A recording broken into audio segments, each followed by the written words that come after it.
One of the best things you can do when you first set up your Zoho Books account is to connect your bank accounts. This saves you from having to manually add every transaction and will help you keep your books up to date without as much effort on your end. In this video, I'm going to show you how to connect your credit card and your bank account, what to expect once they're connected, and what to do if your bank is not supported.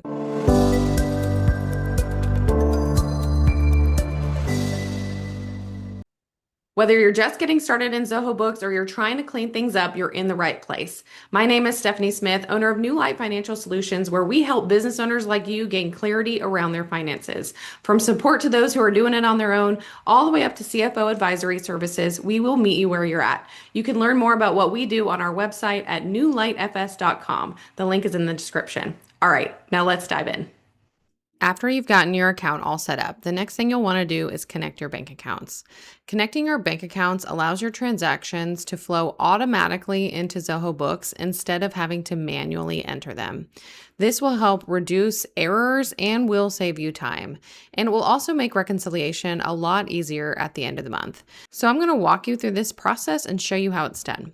From your homepage, if you want to connect a bank account, you'll want to first start by going to the Banking tab. And in this banking section, you'll see up in the upper right-hand corner that you can add bank or credit card. So this is what you're going to want to select if you are going to connect a bank feed. If you are on the free version of Zoho Books, you will not be allowed to do this. You will have to be on a paid version of Zoho Books. There are two ways to get your bank and credit cards added to your books. You can either connect your bank account and fetch them through the bank feeds using one of Zoho's third-party service providers, or you can add your bank accounts manually and you will have to import the bank feeds. I'm going to show you how to do both. First, we're going to start with the automatic bank feed section. What you're going to do is in this top section that says automatic bank feeds supported banks, you're going to click connect now. And there are three service providers that Zoho Books uses right now. There's Plaid, which will be for most banks in the United States, and it will connect through your bank's login. It's very fast, it's reliable, and there's lots of coverage, but it doesn't support every bank. So there are two other options. Yodlee will be the next one. This is for some older institutions or other banks that Plaid doesn't work with. And then your last one is Token. This was very rarely used in the United States. It's much more commonly used in Europe and the UK. So the best place to start is with Plaid. You'll have to agree to their terms and click proceed. The first thing you're going to do is if you already have a Plaid account, it's going to check for that with your phone number. So you will either enter your phone number or you can say continue without a phone number. You will first select your account. So search for your bank account either from the list here or search for it. If you do not find your bank account on this list, try one of the other service providers. And if you can't find it with any of them, you will have to manually add it to your books. So my bank is Relay. I'm going to connect it. I found my bank. I'm going to select it. And then it's going to ask me to log in to my bank account. After entering your email and password, you'll click submit. You'll need to verify your identity through whatever method that comes up. Once you have entered your credentials, you will see the list of accounts that are available for you to connect. You'll simply go through the list, and if this is your first time connecting your accounts, you'll want to select every business account that you have that you want added to your books. After you do that, you'll just click the continue button. If you didn't enter a phone number in the beginning, you can add your phone number, and then when you first get started, you can put your phone number there in the beginning, and Plaid will have an account for you. After you have selected your accounts, there's a few more things you'll want to do. If you want to map this account to an existing account in Zoho Books, you will select it from the drop-down menu. It'll pull up all the accounts that you have already in the system, and then you would designate that particular one. You will also need to select a date in which you want the bank feed to come in. Plaid now supports an extended bank feed fetching period of up to 12 months. So you'll want to select whatever period it is that you've started with Zoho Books within the last 12 months. If you need more transactions prior to that period, you'll have to import them manually. So let's say I'm just going from July 1st. I'm going to pick that date. It's going to pull in everything from July 1st. The last thing you'll do is just connect and add. And that's it. You have now successfully connected a credit card or a bank account or multiple accounts to your Zoho Books. You can see which account has been connected because a bank feed icon will display, and you'll see mine is currently in green. If I click on this bank account, you'll also notice that same icon up here next to the name. A couple of other things I like to point out is you'll be able to see the last feed date, where the date was last pulled in of transactions, as well as when the last bank feeds were last fetched. So you can see the bank feeds were fetched on July 25th, but my last feed date is actually July 21st. So sometimes these don't match, and you'll need to use this refresh feeds option to pull in the latest bank transactions. Once you add an account this way, you will receive bank feeds to Zoho Books by default. The bank feeds are fetched every 24 hours into your account automatically for the banks that don't require multi-factor authentication.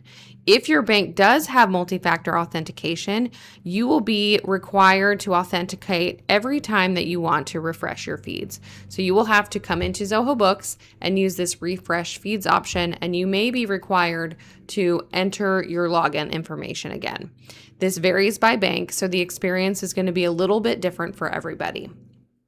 Once your bank account is connected, your transactions will appear in the Uncategorized transaction tab, and they'll be indicated by the same little icon. And if you hover over it, you can see it says imported automatically.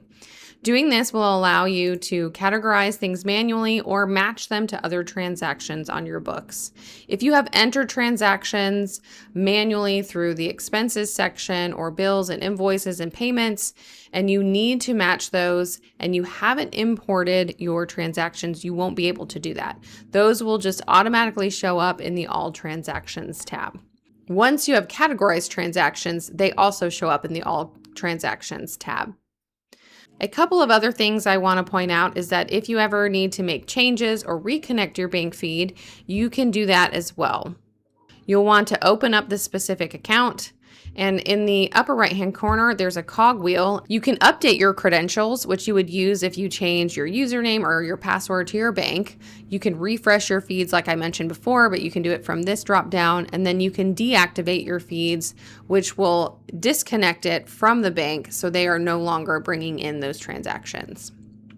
If you notice that the icon is not green and that it is gray, that means the bank feed is inactive and you either need to reconnect your account or it was purposefully deactivated.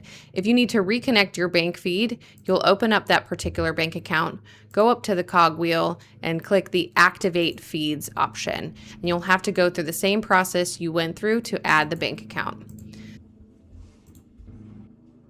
One thing I'd like to point out, and something that we notice a lot when we're working with our clients, is that if you ever have challenges with your bank feeds connecting the right way, the best thing you can do when you're reconnecting is to reconnect one account at a time. So while you'll be able to select from a list that every account that you have available, if you only go one account at a time by opening up that account, coming through this process and selecting the one account, you have a better success rate of fixing things than trying to do it all at once.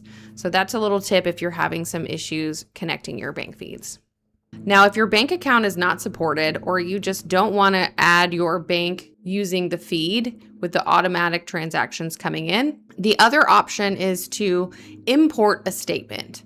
So what you'll have to do when you import a statement is you'll upload a CSV or Excel file of the transactions. From your banking tab, you'll see the import statement option. And if you click that, it gives you the import statements page. The nice thing about this page is there is a download sample file. The downloaded sample file will show you exactly how you need to set up your file. So you'll see that there's the date of the transaction, if it was a withdrawal or a deposit, You don't need the payee, but if you have it, you can include that, and a description and a reference number if you have that. So at minimum, you need the date, the withdrawal or deposit, and the description. So if you can get from your bank a downloaded CSV file, so long as it has these categories, you'll be able to use that automatically, or you will have to take your PDF or however your statement comes and put it into Excel and format it like this. Once you have your file ready to upload, you're going to first select the account that you want to upload it to. You will drop your file in, and then you have to select some of the settings. If you set it up with 2 columns, one for withdrawals and one for deposits, you can use double column. Sometimes you'll also have the ability to have one column that says maybe amount, and it's negative for money going out and positive for money coming in. If that's the option, you would click the single column with negative values. So I would recommend either one of those 2 options, and then you would click the next button. And then what you're going to want to do is match up each of the fields from your file to what's in Zoho. So you can see here, Zoho Books wants a date. It's going to be the date on my file. They want a description. Here's the description: payee, reference number, withdrawals. If you have credits or debits or whatever's in your file, you'll select the appropriate ones from the list. It will only give you the option to pick what's actually on your spreadsheet. One thing you'll need to pay attention to is the formatting for the date. So the format in my file was month / day / year. If you pick the wrong date or your dates are not formatted correctly, you will have errors when you upload. So be mindful of that. And then you'll click the next button. This page will tell you if you're ready to import and if there are any errors. You can see that the statement lines that are ready to be imported, I have no other issues here, so I can click the import button. These will automatically be added. You can see the ones I added were from 2019 here, and they will be added to the Uncategorized Transactions tab. This is really helpful too if there's some kind of glitch and Zoho missed some transactions on your books. You can add them this way, especially if you need to match them to something on your books. The only way to make a match in your books is to have it sitting here in the uncategorized transactions. Once it's in the all transactions, you can't match to it anymore. So that's how you would import your statement. You can do it from this page as well, as if I had clicked on the bank and I opened up my bank account.